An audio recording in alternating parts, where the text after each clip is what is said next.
Hello po, ako si John, 14 years kidney transplant. Ngayong araw to pag-uusapan natin kung paano ko naman na-maintain yung gastos ko as a dialysis patient before. So kung last video, ang napag-usapan natin kung paano ko na-maintain yung gastos as a kidney transplant sa mga gamot. And this time naman, regarding naman sa gastos ko as a dialysis patient, alam ko maraming mamumblema sa pera, sa guarantee letter, kung paano makasurvive ng dialysis. Disclaimer lang po, itong sasabihin ko sa inyo is maybe applicable sa inyo, maybe hindi siya applicable, pero nasa inyo pa rin po kung susundin nyo or hindi yung ginawa ko.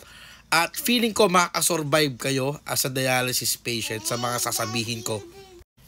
Anyway, sa mga hindi po nakakaalam, nag-dialysis po ako for 7 months starting January 2011 up to July 2011. 3 times a week ako nagda-dialysis, 4 hours every session. Noon kasi limited lang yung guarantee letter. Hindi tulad ngayon na sobrang dami na nagbibigay. Tulad ng mga senators, party list, congressman, and so on and so forth. Yung time ko kasi konti lang din. And siguro konti lang yung resources na meron ako. Konti lang din yung knowledge na meron ako. Kaya nahihirapan ako kung saan ako kumukuha ng guarantee letter. Pero meron isang politiko na tumutulong sa akin. Merong isang tao na tumutulong sa akin. At syempre sa mga mamayan ng Muntinlupa, kasi taxes naman to ng Muntinlupa. Syempre yung congressman namin that time is Congressman Raffy Biason. Silang mag-ama ang tumutulong sa akin sa pagdadialysis ko.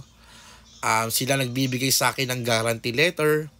Tapos yung excess ginagamitan ko na po ng cash. Sa pera naman po, ang tumulong sa akin syempre yung mga magulang ko. Sila nagpo-provide sa akin ng pera, pambili ng epovitin, pambayad din sa mga dialysis, sa dialyzer, and sa mga gastos sa pagkain, sa transportation.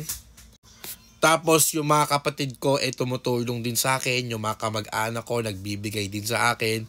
At syempre yung dati kong company na drug makers nagbibigay din po sa akin, yung mga empleyado doon.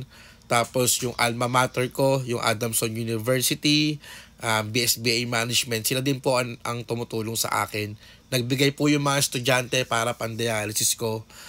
And yung mga ibang kaibigan na nagbibigay din sa akin.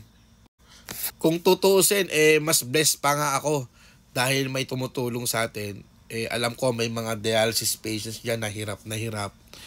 Kaya ang tanging may advice ko lang sa inyo, magsipag kayo, maghanap kayo ng guarantee letter. And syempre tutulungan ko naman kayo kung meron akong alam na available na makukuha na ng guarantee letter. Sinishare ko naman sa inyo.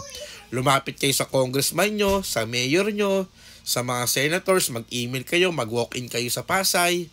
Sa mga party list, magpasa rin po kayo sa mga konsehal nyo, sa barangay captain nyo, manghingi kayo ng tulong at suporta.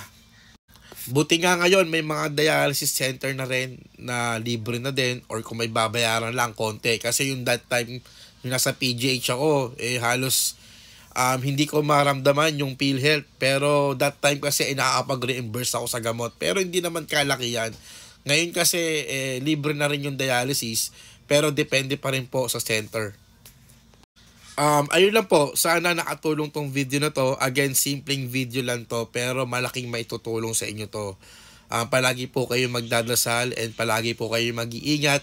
Kung ano man po ang ginagawa nyo, kung nasan man po kayo, mas importante pa rin ang kalusugan nyo kaysa sa ibang bagay. Ingat po palagi and God bless sa ating lahat.